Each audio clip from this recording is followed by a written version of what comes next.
ओम नमः शिवाय। आज हम स्वयं की बात करेंगे।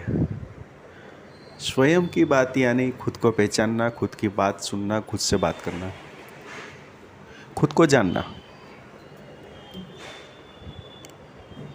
अभी देखा जाए तो खुद को कैसे जानेंगे, खुद को मनाएंगे कैसे, खुद को जानेंगे कैसे? तो उसको समझने के लिए बहुत ही इजी रास्ता है जिसको हम मन बोलते हैं। ये सब जो भी खेल है वो मन का खेल है। मन के ऊपर अपना फोकस करने से खुद को जानने की आवश्यकता जो है वो अपने आप धीरे धीरे करके समझ में आने लगती है। एग्जाम्पल के रूप से मैं ये बताना चाहता हूँ कि देखिए, समय सरकता जाता है। समय कभी भी किसी के हाथ में न रहता है, वो हमेशा उसका काम है चले जाना। मन का स्वभाव भी है, वो कभी स्थिर नहीं रहता, वो भी चलता ही रहता है। कभी समय के अनुसार, कभी संजोग के अनुसार, वातावरण के अनुसार, मतलब वो मन जो है अपना, वो कई तरह के फैक्टर्स से वो इफ़ेक्ट होता है। इसलिए वो उसको भी चलित गिना गया है, या तो उसको एक चंचल उसका नाम दिया गया है।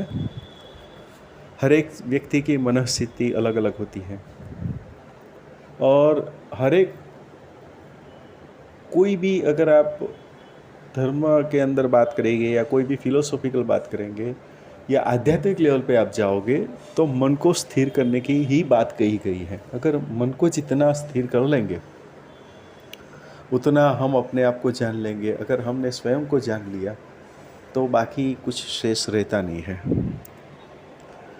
तो मन को जानने के लिए हमें उसको 3 अलग अलग कैटेगरी में उसको डिवाइड करना पड़ेगा। एक हो गया धार्मिक, दूसरा हो गया आर्थिक और तीसरा हो गया सामाजिक। मन जो है, क्योंकि वो हर एक समय प्रति क्षण अलग अलग तरह के विचारों से लिप्त रहता है, यानी कि वो सतत न सतत, इन शॉर्ट वो हमारे साथ रहता ही नहीं है। आपने खुद ने महसूस किया होगा कि आप जब बाइक चलाते हो या कार चलाते हो तो आपने देखा होगा कि शरीर अपना काम करता है, मन अपना काम करता रहता है। मन प्रेजेंट नहीं रहता है, वो अपनी जो वैचारिक स्थिति है वो वैचारिक स्थिति के अंदर घूमता फिरता रहता है। तो उसको स्थिर करने की जो कला है या उसको काबू करने की कला है, वही खुद को जानना, स्वयं से मिलना, ऐसी अलग अलग बातों से जाना जाता है। तो देखिए, मन को स्थिर करने की ये सब रूट है। कौन सा? धार्मिक, आर्थिक, सामाजिक, ये सब उसके रूट है। अगर मन के ऊपर थोड़ा सा भी लगाम लगाना है या काबू करना है तो हमें उसको ये 3 जो रास्ते हैं उस रास्तों पे उसको डाइवर्ट करना पड़ेगा। धार्मिक, आर्थिक और सामाजिक। आप लोग बोलोगे कि आर्थिक और सामाजिक में थोड़ा समझ आता है, धार्मिक कैसे? तो पहले हम आर्थिक की बात करते हैं। हम लोग सुबह उठते हैं, वहाँ से लेकर शाम को सोने तक हमारे दिमाग में आर्थिक बाबत चलती रहती है। जैसे पैसा कहाँ से आएगा, पैसा कहाँ इस्तेमाल होगा, से लेके पैसा ज़्यादा है तो उसको कहाँ पे रखना है, यानी उसको कैसे संभालना है, उसका सताता रहता है हमें मन में सतत। या पैसा नहीं है तो कहाँ से लेंगे, किसको देंगे, क्या करेंगे, ये सब बातों में अगर देखा जाए तो ज़्यादा से ज़्यादा अपना मन उसमें लिप्त रहता है। पर आप यही मन को अगर दूसरे स्टेज में ला देते हैं, यानी कि सामाजिक। देखिए, सामाजिक में क्या होता है, दिखावे की बात नहीं चल रही है। हम लोग आर्थिक जो है अपने पास उसको दिखावे के लिए ज़रूर से उपयोग करते हैं, जो सामाजिक प्रतिक्रिया में काम आता है। पर ऐसे नहीं होता है। अगर वो सामाजिक स्टेज है, यानी कि अपने अंदर अलग अलग संस्कार दिखाए गए हैं, जैसे शादी होने से लेके नया बच्चा आने तक की जो प्रोसेस है, उसमें आप देखोगे कि हमारे धर्म के अंदर, अपने धर्म के अंदर उसको फंक्शन के रूप में लिया गया है। शादी विवाह करना एक फंक्शन है, अगर घर पे लड़का या लड़की का जन्म होता है तो उसको भी हम फंक्शन के रूप में मनाते हैं, और उसके बीच में सब कुछ आ गया। आप देखो तो आपको पता चल जाएगा, तो मैं उसको जितना हो सके उतना शॉर्ट में बताने की कोशिश करता हूँ। तो वो जो हम जो प्रक्रिया क्रिया करते हैं, जिसके अंदर हम आर्थिक का इस्तेमाल करते हैं, आर्थिक टूल्स का इस्तेमाल करते हैं, वो भी एक मन को अलग तरीके से ट्रेन करने की बात है। मैं बताता हूँ कैसे।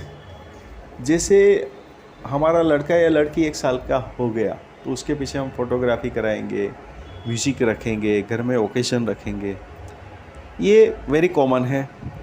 पर आप उससे ज़्यादा आप देखोगे तो उसमें आपको जो खुशी मिलती है उसमें, और वही चीज़ में अगर आपका बच्चे का या बच्ची का बर्थडे है और किसी रिक्वायर्ड आदमी को आपने कुछ उसको हेल्प की, तो उसकी जो खुशी रहेगी वो अलग रहेगी। वही चीज़ बर्थडे के दिन अगर हम मंदिर में जाके पूजा पाठ करके या घर पे कथा रख के या कोई धार्मिक फंक्शन रख के करेंगे तो उसकी खुशी भी एक अलग होती है। तो इसको मन को डाइवर्ट करना बोलते हैं। इसी तरह से हम अपने मन को डाइवर्ट कर सकते हैं। ये बात धार्मिक में नहीं आती है। देखिए, धार्मिक अलग मेरी ओर से मानना है। धार्मिक यानी क्या है? धार्मिक यानी कि हम सब विजिटर्स हैं पृथ्वी पे, ठीक है। हमारा जो जन्म हुआ है पृथ्वी पे आया हुआ है, यानी कि हम जो कुछ भी है हमारे पास हमने पृथ्वी से ही लिया है और पृथ्वी पे ही रख के चले जाएंगे। तो ये प्राथमिक हमारी जवाबदारी होती है। ये मैं धार्मिक कैटेगरी की, यानी कि जो थर्ड स्टेज है, मन की जो भावना है उसके बारे में बात कर रहा हूँ, उसको मैंने धार्मिक कैटेगरी में डाला है।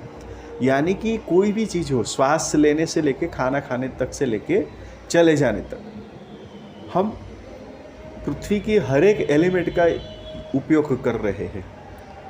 तो ये हमारी जिम्मेदारी हो जाती है कि हर एक चीज़ का बैलेंस रखें। जैसे कैसे आप बताओ, तो मैं बताऊंगा कि जैसे आप पानी का इस्तेमाल करते हैं, आप समझ गए बात को। फिर हम पेड़ पौधे के इस्तेमाल करते हैं, आप समझ गए। फिर पशु पक्षी का इस्तेमाल होता है, जैसे हम लोग उसका मिल्क दूध लेते हैं, एक्सेट्रा एक्सेट्रा। तो उसके साथ अपनी आत्मीयता रहनी चाहिए। जैसे और एक एग्जांपल दे देता हूँ। हमारे घर में पहले स्पैरोज होती थी, चकलिया जिसको हम बोलते हैं, स्पैरोज, इंग्लिश में उसको स्पैरोज बोलते हैं। तो आज किसी के घर में तो छोड़िए, अभी स्पैरोज देखने को भी नहीं मिलती है।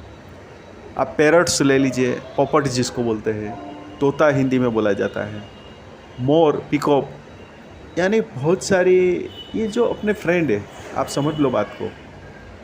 आपके दिमाग में बहुत कुछ आ गया होगा कि हाँ ये सब, तो आप उसमें अपने हिसाब से, अब दूसरे की बात छोड़िए, हम इसमें क्या कर सकते हैं। दूसरे, मैं पहले वीडियो में बार बार बोलता था, अभी भी बोलता हूँ कि आप अपनी बर्थडे पे एक जो आपको मन पसंद है पौधा लगाए। सपोज़ करिए कि आपको मैंगो ज़्यादा पसंद है, केरी, आम आपको सबसे ज़्यादा पसंद है, तो आप अच्छी किस्म की जो आम लाते हैं अपने घर पे, खाने के बाद वही जो गुठलियाँ बचती है उसको आपके अगल बगल में नदी है, नाला है, तालाब है, या कोई ऐसी अबावरू जगह है जहाँ पे आप आराम से जाके सिर्फ छोड़ दो, प्रकृति अपना काम कर लेगी। किसी को तो काम आएगा। आपको यही सोच के डालना है कि ये जो मैं डाल रहा हूँ पशु पक्षी को काम आएगा, बस इतना करना है। तो मैं इसको बैलेंसिंग यानी कि धार्मिक क्रिया में डाला हूँ। यानी कि हमने जो पृथ्वी से लिया है, हमारी जिम्मेदारी है कि हम उसको ज़्यादा से ज़्यादा बैलेंस करने की कोशिश करें।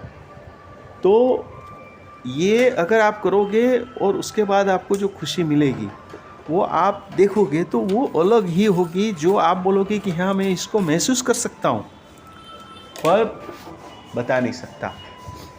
तो मैं इसको खुद को जानना ऐसा मानूंगा। यानी कि वो जो खुशी मिलती है ना, हमारा जो मन है वो हल्का हो जाता है।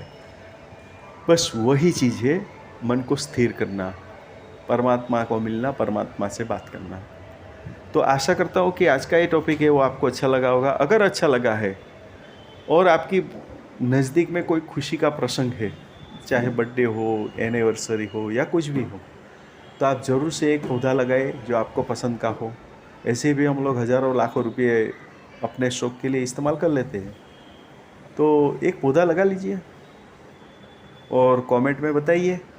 ठीक है, तो आशा करता हूँ कि आज का ये जो टॉपिक है वो आपको अच्छा लगा होगा। ओम नमः शिवाय।